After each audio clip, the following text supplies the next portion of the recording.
विद्यार्थ्यांनो, आज आपलं लेक्चर आहे रिसर्च प्रोजेक्टवरती। तर रिसर्च प्रोजेक्ट म्हणजे काय, तर कसा रिसर्च केला जातो, तर आजच्या लेक्चरमध्ये आपण ते बघणार आहोत। त्यासाठी तुम्हाला रिसर्च टायटल शोधायला लागणार आहे। पहिल्यांदा रिसर्च म्हणजे काय, जर कोणी एखादं काम केलेलं असेल तर त्याला इनोव्हेटिव्ह स्वरूप आपण कसं देऊ शकतो, त्याच्यामध्ये नव्याने काय शोध लावू शकतो अजून, ते करणं म्हणजे रिसर्च करणे। ओके, तर रिसर्चचं टायटल कसं शोधायचं आहे। मग आता बऱ्याच विद्यार्थ्यांना असा प्रश्न पडतो की रिसर्चचं टायटल कसं शोधायचं, आपल्याला कसा प्रश्न पडणार की आपल्याला काय करायचे, आपल्याला ते क्वेश्चन्स कसे मिळणार। तर आपल्याला प्रश्न कसे पडतील, तर त्यासाठी ते प्रश्न पडण्यासाठी आपण आर्टिकल्स रीड केले पाहिजे, पेपर रीड केले पाहिजे, रिसर्च पेपर रीड केले पाहिजे, रिसर्च आर्टिकल रीड केले पाहिजे। मग आता ते आर्टिकल कुठून रीड करायचे, कसे मिळणार आपल्याला, हा पण प्रश्न बऱ्याचशा विद्यार्थ्यांच्या मनात असतो। तर आपण काय करणार आज ते बघणार आहोत। तर तुम्ही मोबाईलच्या डेस्कटॉप साईटवरती किंवा तुमच्याकडे जर PC किंवा लॅपटॉप असेल तर क्रोममध्ये तुम्ही जायचे। तुम्हाला ही विंडो ओपन झालेली दिसेल, त्यामध्ये Google scholar, Google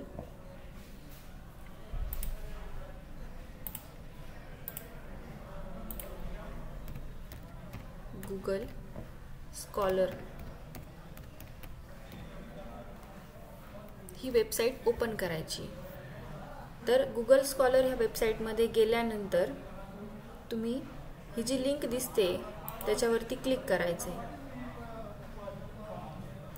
link open झाल्यानंतर तुम्हाला for example application of matrix in AI, आता कोणाला बरेचसे नवीन काही रिसर्च आलेले आहेत, त्याच्यामध्ये तुम्ही करू शकता। नवीन टॉपिक्स आलेले आहेत, त्याच्यामध्ये तुम्ही तुमचा रिसर्च करू शकता। आता मला वाटलं की माझं application of matrix in economics हा मला सर्च करायचा आहे, तर मी त्याच्यावरती क्लिक करणार। ओके, क्लिक केल्यानंतर इथं तुम्हाला डाव्या साईडला टाईप्स दिसत आहेत। एनी टाईप्स घ्यायचं आहे, म्हणजे रिव्ह्यू आर्टिकल असेल किंवा बुक्स असेल, म्हणजे एखाद्याला जर बुक बघायचं असेल तर तो बुकचा ऑप्शन इथं टाकू शकतो। नंतर सॉर्ट बाय रिलिव्हन्स, डेट आणि पब्लिकेशनच्या नावाने सुद्धा तुम्ही सॉर्ट आउट करू शकता। देन एनी टाईम, म्हणजे कुठले पाहिजे तुम्हाला, 2024चे पाहिजे, 2023चे पाहिजे, 2020चे पाहिजे का त्याच्या आधीचे पाहिजे। मग ती कस्टम रेंज तुम्ही इथं याच्यावरती क्लिक केल्यानंतर तुम्ही तो इयर टाकायचे। ते इयर टाकल्यानंतर त्याच्यावर क्लिक केल्यानंतर तुम्हाला त्या इयरचे सगळे ह्या ॲप्लिकेशन ऑफ मॅट्रिक्स इन इकॉनॉमिक्सच्या रिलेटेड सगळे पेपर्स तुम्हाला तिथं मिळतील। मग आता मी इथं रिव्ह्यू आर्टिकलला क्लिक केला। बघा, रिव्ह्यू आर्टिकल केल्यानंतर तुम्हाला वेगवेगळ्या प्रकारचे पेपर इथं बघायला मिळणार आहे। पहिली जी आपली विंडो होती त्याच्यावरती सगळं एकत्र होतं, पण आपण काय केलं, रिव्ह्यू आर्टिकलवरती गेल्यानंतर आपल्याला त्या आर्टिकल्सची, म्हणजे आपल्याला ज्याच्यामध्ये रिसर्च करायचा आहे, जो टॉपिक शोधायचा आहे, त्याच्याशी रिलेटेड तुम्हाला सगळी माहिती तिथं मिळणार आहे, सगळे पेपर्स तुम्हाला मिळणार आहे। मग आता इथं behaviour economics, a state of the art matrix analysis, मग तुम्ही याच्यावरती क्लिक करायचे।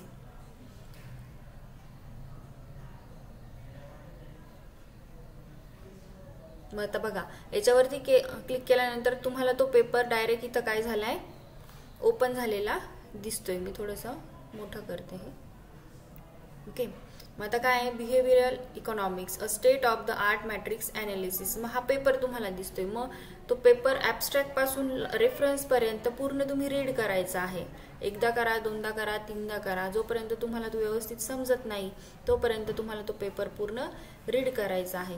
रीड केल्यानंतर बघा, इथं ॲब्स्ट्रॅक्ट दिलेला आहे, म्हणजे आधी कोणी काय त्याच्यामध्ये माहिती दिलेली असेल ती तिथं दिलेली असते। नंतर कीवर्ड्स म्हणजे हा पेपर साईट करण्यासाठी किंवा शोधण्यासाठी कोणते कीवर्ड्स इथं वापरलेले आहेत, ह्या कीवर्ड्सचा इथं समावेश होतो। फॉर एक्झाम्पल मॅनेजमेंट सायन्स, मग आपण गुगलवरती जर मॅनेजमेंट सायन्स जर टाकलं तर त्या मॅनेजमेंट सायन्सच्या कीवर्ड्सचे तुम्हाला इथं पेपर मिळणार आहेत। Next is introduction. मग आता इंट्रोडक्शन कसं असणार आहे, म्हणजे तुम्ही जो टायटल घेतलेला आहे त्याच्यावरती कुणी आधी काही काम केलेलं आहे का, त्याची पार्श्वभूमी सगळी ह्या इंट्रोडक्शनमध्ये दिलेली असते। आणि हे 1, 2 हे काय दिसतंय तुम्हाला, तर हे काय शेवटी जे रेफरन्स दिलेले आहेत इथे लास्टला ह्या पेपरच्या तुम्हाला दाखवते मी।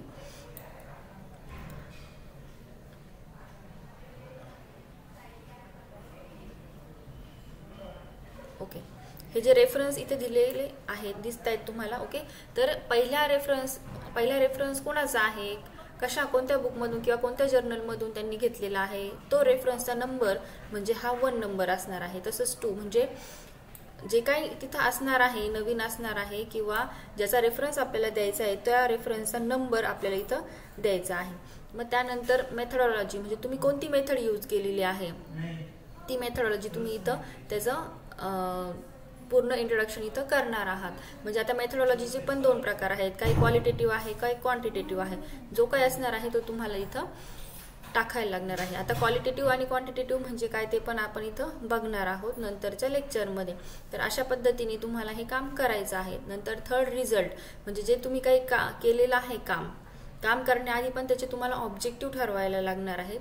म्हणजे काय ऑब्जेक्टिव्ह, हायपोथेसिस म्हणजे गृहीतक, म्हणजे जे गृहीतक आपण घेतले, जे हायपोथेसिस घेतले ते आपण करू शकलोय की नाही किंवा जे आपण अज्युम केले ते बरोबर आहे की नाही, त्याच्यासाठी आपण कोणत्या कोणत्या मेथड्स यूज केलेल्या आहेत त्या सगळ्या मेथडचा तुम्हाला इथं रेफरन्स द्यावा लागणार आहे. नंतर रिझल्ट तुमचं रिझल्ट काय आलेला आहे त्या रिझल्ट इथं तुम्हाला द्यायला लागेल. त्यानंतर डिस्कशन असेल, मग ते रिझल्ट दिल्यानंतर डिस्कशन तुम्हाला इथं त्याचं लिहायचं आहे.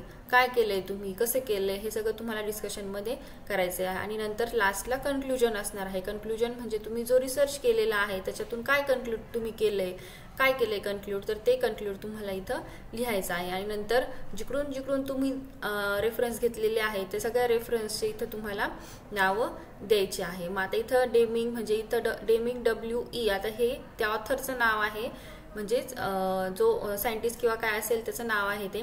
नंतर 1994ला त्यांनी ते पब्लिश केलंय म्हणून ती डेट ते इयर आलेलं आहे.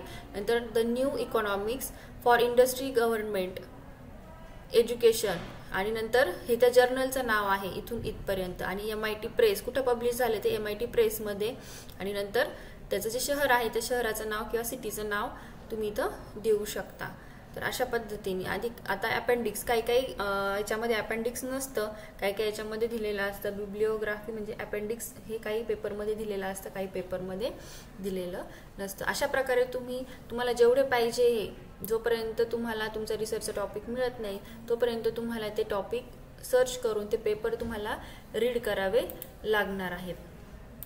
तर आजच्या लेक्चर पुरता आपण एवढंच बघितलंय की रिसर्च पेपरचं टायटल कसं बघायचं आणि ते रीड करायचं आणि किती रीड करायचं. तर तुम्हाला जर एक रिसर्च पेपर जर करायचा असेल किंवा रिसर्च प्रोजेक्ट जर करायचा असेल तर तुम्हाला एक टायटल सापडवण्यासाठी कमीत कमी 15 ते 20 तुम्हाला रिसर्च पेपर वाचावे लागतील. रिसर्च प्रोजेक्टसाठी सांगत्या. रिसर्च आर्टिकल हे वेगळं आहे. रिसर्च आर्टिकल जर काढायचं असेल तर तुम्हाला 500 ते 1000 पेपर किंवा 300 ते 500च्या दरम्यान पेपर तुम्हाला रीड करून मग ते समजून घेऊन तुम्हाला त्याच्यामध्ये काय क्वेश्चन्स पडले त्याच्यावर तुम्हाला रिसर्च करणं हे गरजेचं आहे. थँक्यू.